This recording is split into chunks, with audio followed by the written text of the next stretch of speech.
first joined the team to bring the experience from playing, with the national team, yet playing over in England, again, it's been one of the best decisions I've ever made. I heard it first, I instantly felt it. 18 years, and I've never had a serious injury. It's another challenge, and I've always accepted challenges. I've always faced them head on, and this is probably up there with one of the toughest that I've ever faced, but I'm ready for it.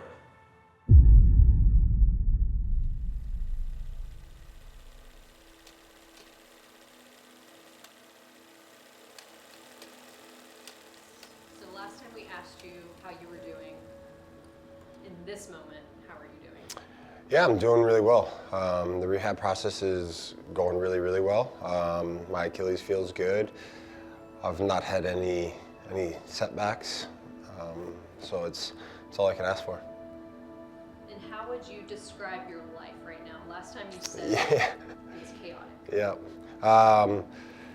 I mean, I would describe it as being in a good place. Of course, our kids keep us busy, at home and off the field. But in terms of on the field, everything, as I said, is going how we all envisioned, and so it's in a good moment. How are you guys? You all right? Good seeing you guys too.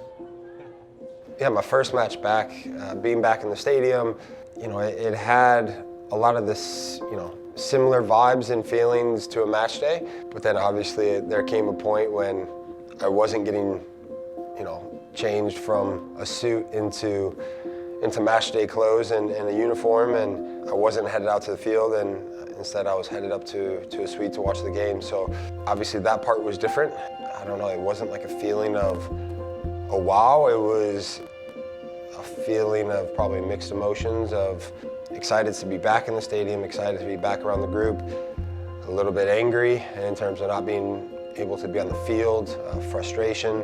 But again, those are just all parts of a long-term injury and the rehab process of being able to channel that emotion in the right way and put it to good use.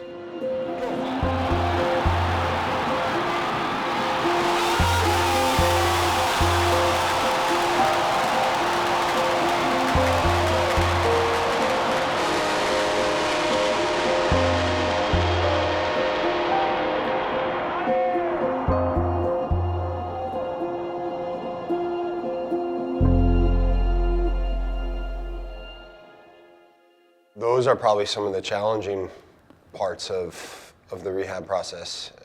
You're desperately wanting to be on the field, inside the white lines, but obviously because of the injury you can't be, and so trying to stay connected, whether that's talking to guys in the locker room about plays that happened in training or happened in the game, trying to keep the spirits up, continuing to encourage guys and push them forward. But it's difficult. It's difficult for me not being out there and not being able to help them, especially in such tough moments.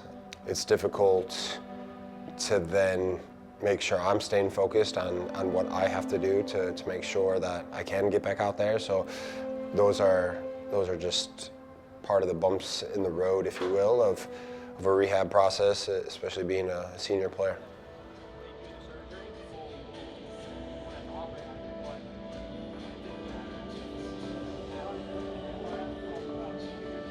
My first experience with commentary and being up in the booth and seeing the game from a different vantage point, and you're watching the game, you're talking about the game, you're talking about what's happening in the game, but at the same time I know that I'm still part of that group, and so the emotion of what I feel for the group, what I feel for the team, I think came out a few times in the commentary. Goal! Can he finish? It may fall for Joseph Martinez! He buries it! Get in, Joe! A dialogue with Kevin, and he was fantastic, as was the entire team at Valley, and so being able to work with them and just see the game from a different viewpoint was exciting, was interesting, but hopefully something that is down the road and allows me to get back to playing, because that's obviously priority number one. off with the most difficult question. From your perspective, knowing him for a long time, who is Brad Guzan? You did start with the hardest one, didn't you? It's a bit of a loaded question. Brad's funny because he's probably the hardest worker we have, also the guy that banters the most. He's a top human being. He's a top husband, top father. People see who he is on the pitch a lot of the time, but off the pitch, he's a top bloke. He's always joking around, always bantering with anyone, players, staff, coaches. He's everyone's best friend, but the thing about Brad is when it's time to work, he flips a switch and it's the most intense work you've ever seen. And you can kind of tell that's how he's become the player that he is and how he's been able to sustain a career like the one he's had. Second. Really how is involved? Brad Guzan really struggling here. Coming off his line. Not a good sight. As soon as you saw Brad go down, you knew it was something serious. The way he was obviously waving his arms, and you could tell that he was in a lot of pain and discomfort. And so immediately the first thing is probably a little bit of shock there to see that happen to obviously a big key figure. I went with Brad back into the locker room. Dr. Simbas had a look at him. You could tell probably within 10 seconds what had happened. You know, in that moment, the feeling is more so shock and disbelief because this is a guy who is our club captain. You know, he's our leader. For me, I had to stay composed, stay strong for Brad, and then also start to think about what this process is going to look like, you know, what the surgery is going to look like, you know, in establishing those first few foundational blocks to ensure that the process goes smoothly. So in that moment, there was a lot of shock and awe, but there was also a lot of work to do and a lot of things to plan in regards to Brad's process. When all the injuries obviously happened with Dylan, myself, and Miles, 3 Achilles, you know, I don't know this for sure, but it almost was as if Sean was kind of designated as the Achilles specialist, if you will. Yeah, I mean, the thing about rehab, you know, everyone's different. Sometimes the injuries are the same, but everyone responds to the process a little bit differently. So you need to take in the contextual factors, ensure that everyone, you know, it's not a cookie cutter approach and that you're really individualizing the rehab process. He's been there kind of since day one in terms of the medical side and the rehab side of it. You know, every morning, come in, check in with him. He checks in on the Achilles, and then from there we discuss what the plan is for whether it be the week ahead or the day ahead, and we get on with our work. And you know, whether that's outside in the gym, you know, he's kind of the guy that's there with us throughout that process. Prior to Brad going through the rehab process, we wanted to lay out a framework and use criteria to progress him. So we weren't necessarily looking at, okay, at 6 weeks he's doing this or 12 weeks he's doing this. We kind of had a progression. He had to meet certain criteria in order to progress. Like I would say the first month he's non-weight bearing, so he's not putting a lot of weight through his foot at all. So a lot of the work that we did was just ensuring that, one, the incision healed properly, we avoided risks of infection, things like that. We really wanted to make sure we had a solid base to work off of. The second month, he was able to start to walk a little bit with the boot. He's starting to bear a little bit of weight. We're using blood flow restriction a lot to strengthen not only his calf, but the rest of his lower body, a lot of upper body lifts, trying to keep him engaged, trying to keep him feeling like an athlete, and also ensuring that he doesn't decondition too much. That third month is when we were able to kind of begin working on some of his athletic movement. All the while we're continuing to work on the calf strength, continuing to add in some lower body movement, and just getting him to a point where he's starting to feel a little bit more athletic. So he's starting to run a little bit. We started him off at 70% of his body weight, and I think that was another big step for Brad because that was a point where he's starting to feel a little bit more confidence. Okay, I'm running. It's like running is a big a big milestone for guys where they can kind of start to feel some momentum. Like, so what body percent is he on? Like, how much body weight? 75. 75, that's still what, 400 pounds? This machine's never seen such a specimen that's actually stepped into this machine. Stop talking to work, please. Get outside. You got the video, you got the video, you got Sean, you got everything you want. Back to work. So sweet, these brothers. Hey, you see the team support I get? We also start plyometric progression, so a lot of jumping and landing, shuffling, things like that. We really wanted to establish a foundational base of those sorts of themes in order to have that progression be a little bit easier for Liam once we start to integrate him into some goalkeeping activities. My support cast right in there. Aussie. Yeah!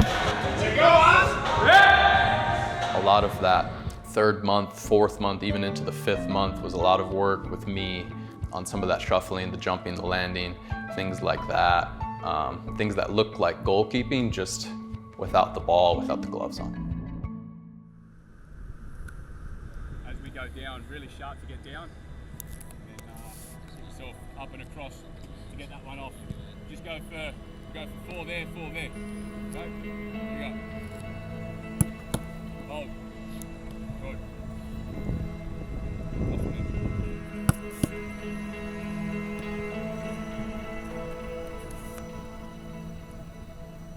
Yeah, man, put a smile on everyone's face, you know. He's bowling out, he's got his gloves on, he's got his boots on, you know. He's probably makes him feel a little bit like himself again, because that's obviously what his day-to-day has been now for 20 odd years. Red.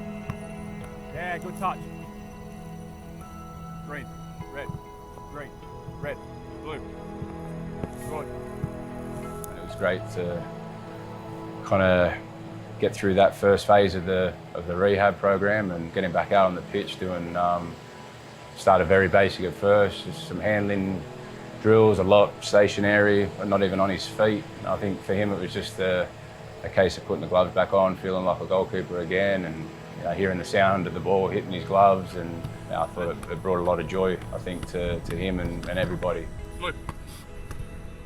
I was pushing the envelope in terms of wanting to be back on the grass. I was tired of being in the gym, and I wanted to be back on the grass, and so there came a point where we were outside and I was training, you know, doing a bunch of stuff seated and on my knees and just, you know, but I was outside, I was on the grass, I was touching a ball again, and you know, I was taking volleys and things like that, and just the little aspects of the position that, you know, looking back, it was beneficial, but at the time we were probably thinking like, oh, this is probably more psychological than actual physical benefit, but I think it certainly helped, especially if we look back now, where we are now and look back to where we started, it certainly has helped.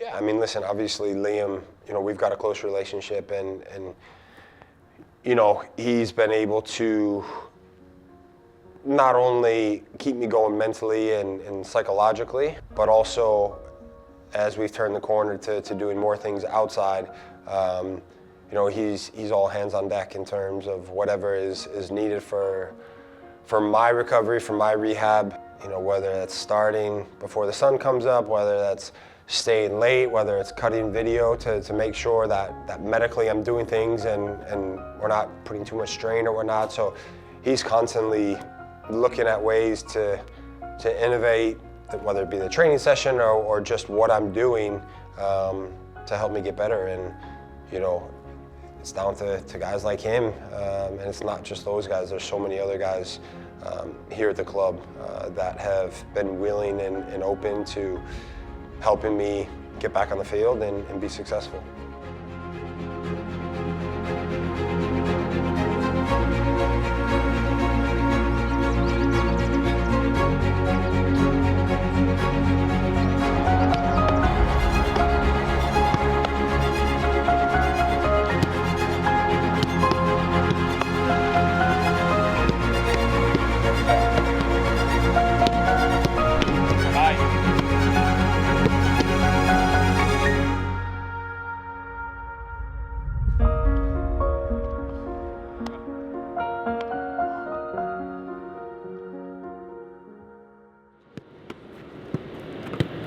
side, last one out. Okay, yep, other side.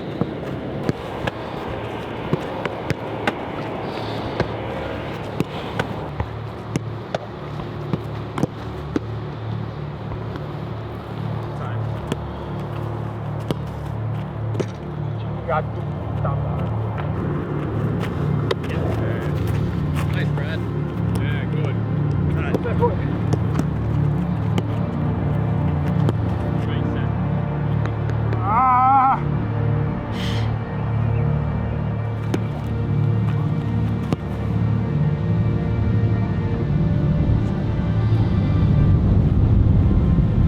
You haven't really opened up, have you? This is the first time you opened But up. I'm not trying to hit the net on the fly. I'm trying to a clean strike. You know what I mean? Whether it goes in front of the mannequin or not, I'm not even worried about that, to be honest. Obviously I see the goal, but I'm trying to driven ball. Yeah. Oh!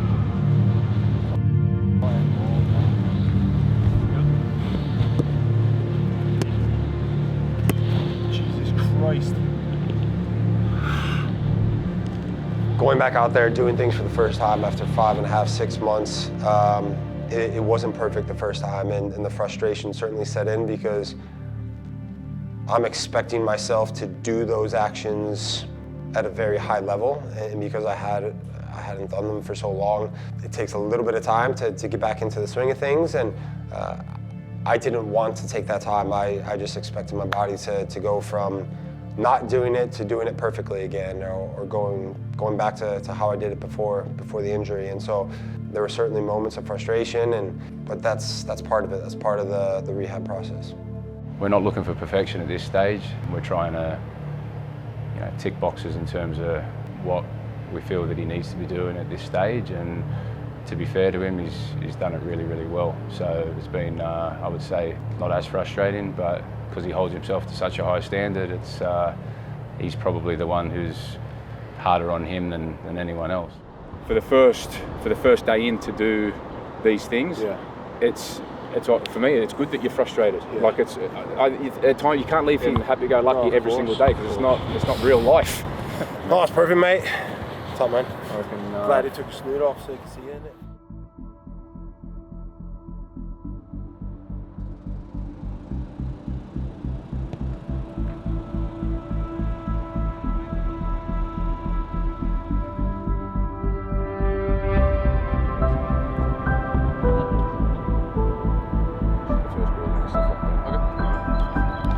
Roll through both sets.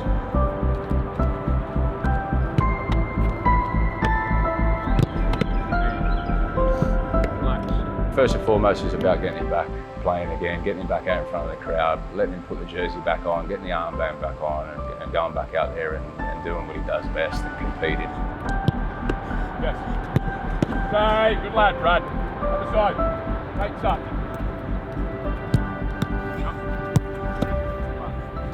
I mean, personally, I just want to see him back in with the team, having fun, doing what he loves.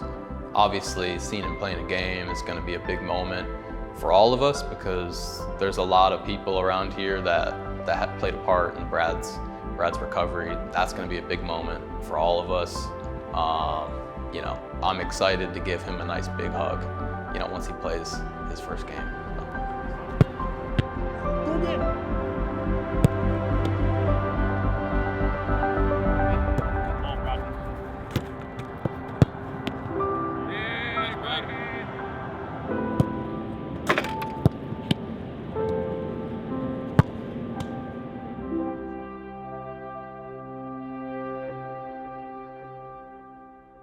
What's your goal for 2023? To make up for lost time. This year was frustrating on an individual level. It was frustrating on a collective level. And